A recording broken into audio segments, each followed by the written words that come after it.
Flynn, invent 101143, la jaqueta papallones.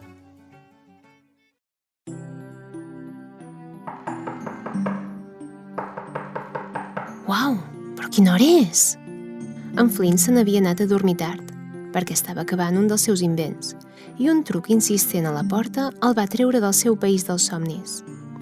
Quan va obrir la porta, es va trobar un papa preocupat. Hola, bon dia. Vinc a veure si em pots ajudar. Passa, passa, li digué en Flynn, l'inventor més inventor del poble de Foig. I tot prenent un te, el papa, amb cara de preocupat i unes ulleres de pam, li va explicar el seu problema. Tenim una nena meravellosa, la Lola. És simpàtica, riallera, té 2 anys i mig i li encanta caminar, però es distreu per tot. Anem al parc i persegueix els ocells, sense tenir en compte que pot caure i fer-se mal, o caure al llac. Anem a comprar i de seguida persegueix els carros de l'altra gent, i em costa molt trobar-la. L'altre dia vam anar a un centre d'atraccions i ella es va perdre perseguint una papallona. Quan va veure que s'havia perdut, es va posar a plorar, i tant va plorar que ens van avisar pel megàfon que una nena s'havia perdut. Però és que no la podem perdre de vista ni un segon. I per molt que l'avisis, ella fa el que més li agrada, distreure's mirant al cel i perseguint tot allò que es mou. No la volem portar en un cotxet, ni tampoc sempre agafada de la mà. Entenem que s'ha d'espavilar, però no sabem què fer. Ens vam espantar molt l'altre dia, quan la vam perdre. La meva dona, la Lola i jo vam plorar tots 3 abraçats quan la vam trobar. Que ens pots ajudar? Va, vés a casa i a veure què se m'acut, respongué en Flynn. Va aparcar l'invent que estava fent, doncs la seguretat dels nens és el que més li preocupa en Flynn. I va pensar què podria inventar per la Lola somiadora. Després de tenir una bona idea, hi va treballar moltes hores.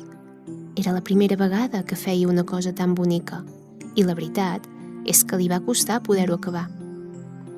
Quan va tenir l'invent llest, va trucar al papa preocupat per telèfon.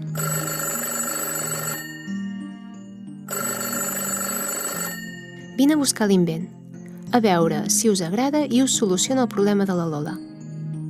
El papa no va tardar ni 5 minuts a arribar a casa d'en Flynn i es va quedar amb un pam de nas quan en Flynn li va ensenyar l'invent.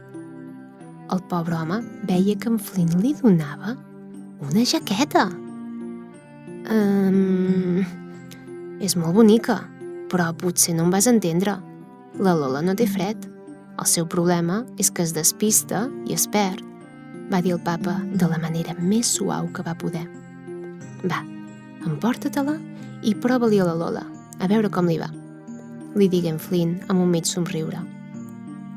El pobre papa va agafar la jaqueta i se'n va anar. Aquell cap de setmana, la Lola i els seus papes van anar a visitar un poblet antic ple de cases de pedra a dalt d'una muntanya. La Lola portava posada la jaqueta que en Flynn li havia fet. Realment és molt bonica, deia la mama de la Lola. Així blanca i plena de papallones dibuixades de tots colors, fa molt de goig. Sí, però jo volia un invent perquè no perdéssim a la nostra filla, i no una jaqueta de papallones, deia el papa. Els papes de la Lola hi van trobar uns amics en aquell poblet i van posar-se a xerrar una estoneta. Al cap de poc, la Lola va veure un gat i el va seguir. El gat va córrer al veure que el perseguien i la Lola al darrere intentant atrapar-lo. Al cap de 2 minuts, la Lola va perdre el gat de vista i llavors va buscar els seus pares. Va mirar a la dreta, va mirar a l'esquerra i no els veia enlloc. Llavors va sentir 2 veus que cridaven «Lola!». Just en aquell moment, les papallones de la jaqueta de la Lola van marxar de la jaqueta i es van posar a volar a sobre de la nena. Totes juntes, amb tots els seus colors, es veien des de lluny. Els pares van anar a veure què eren aquelles papallones i quan s'hi van acostar van veure que la Lola era sota d'elles. Oh! Que contents que estaven!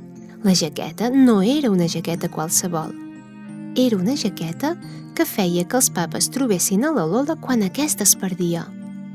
Només cridant el seu nom, les papallones sortien de la jaqueta, s'enlairaven i començaven a volar a sobre de la nena. Així, els papes, veient els colors de les papallones, de seguida trobaven a la Lola. Els papes sempre posaven a la Lola a la jaqueta. La portava cada vegada que sortien i mai més la van tornar a perdre. Quan la jaqueta se li va fer petita, els papes es van adonar que ja no la necessitava. La Lola ja havia crescut i s'havia tornat responsable. Ara ja no es perdia mirant qualsevol animaló que es mogués. Ara ja no necessitava la jaqueta. En Flynn encara recorda la tendra abraçada de la Lola i la mirada d'agraïment dels seus pares quan tots tres van trucar a la porta de l'inventor i ell els va obrir.